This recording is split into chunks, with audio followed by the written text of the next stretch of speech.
আসসালামু আলাইকুম। গল্প কলঙ্ক। আমি পারছিন না। ৮ বছর বয়সে আমার চাচা আমাকে দর্শন করেছিল। ভাগ্যক্রমে সেই দিন মৃত্যুর হাত থেকে বেঁচে গিয়েছিলাম। বলতে লজ্জা লাগছে, তবু আমায় বলতে হবে। আমাকে বিয়ে করলে আপনি ঠকে যাবেন মিস্টার শিহাব। কথাটুকু বলে দীর্ঘশ্বাস ফেলল মহরিন মাহারিন হিয়া। তার ঠিক সামনে বসে থাকা পুরুষের যেন কিছুতেই বিশ্বাস হলো না এই কথা। ওনার চোখ কপালে ওঠার উপক্রম। তিনি কিছুটা সংকোচ নিয়ে বলেন, আপনি কি সত্যি বলছেন হিয়া? উত্তরে হিয়া হাসল। শিয়াবের চোখে চোখ রেখে জবাব দিল, সত্যিটা কঠিন হলেও আপনাকে মেনে নিতে হবে। আপনার আর কিছু বলার থাকলে বলতে পারেন। আপনার এমন অদ্ভুত কথার পর আমি আর কোনো কথা খুঁজে পাচ্ছি না। আজ তাহলে আসি, ভালো থাকবেন। জি আসুন।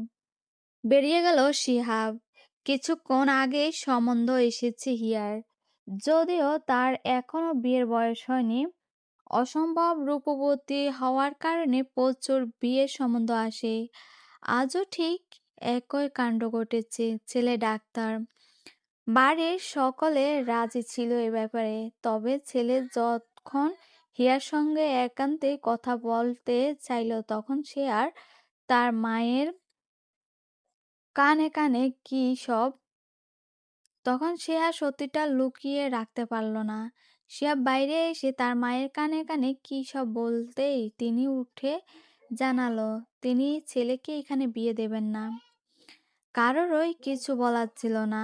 তারা বেরিয়ে গেল। পিছনে ফেলি এক কলঙ্কিত নারী। পাত্রপক্ষ চলে যেতে ভীষণ চটে যায় শাহিন। ঠাস! পুরো ঘর কাঁপিয়ে চড় বসিয়ে দিলেন হিয়ার গালে। এরপর শুরু শুরু করলেন গালিগালাজ। এইবারের বিয়েটা ভেঙে দিলি? সারা জীবন তোকে বসিয়ে বসিয়ে কে খাওয়াবে? তুই এই মুহূর্তে বেরিয়ে যা আমার বাড়ি থেকে। তোর মায়ের মতন দেহে ব্যবসা ব্যবসা করে খা। বের হ তুই। হিয়া টু শব্দটি পর্যন্ত করল না। এসবে সে অভ্যস্ত।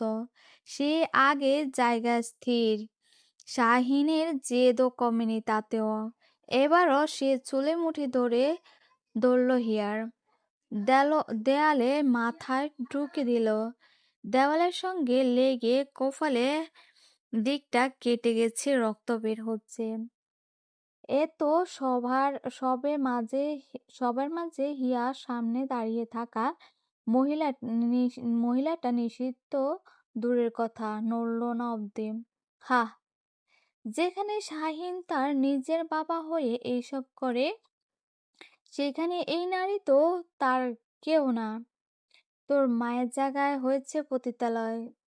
পতিতালয়ে তোর জায়গাও সেখানে হবে। এইবার আর সহ্য করতে পারল না হিয়া। চোখ দুটো বন্ধ করে নিল। আর কত সহ্য করবে সে?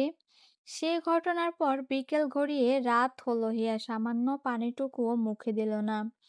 এত সহজে ভেঙে পড়ার মেয়ে হিয়া নয়।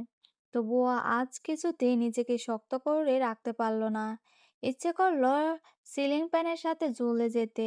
এক মুহূর্তে ভাবল, কি যায় আসবে হিয়ার মতন একটা কলঙ্কিত নারীর পৃথিবী থেকে চলে গেলে। মনে পড়ল সেদিনের কথা, যেদিন সে তার চাচার লালসার লালসার হাত বাড়িয়েছিল। একটুখানি মেয়ে হয়েও চাচার পায়ে পড়েছিল। হিয়া নিজের শরীর থেকে ওড়না খুলে প্যান্ট বাঁধল।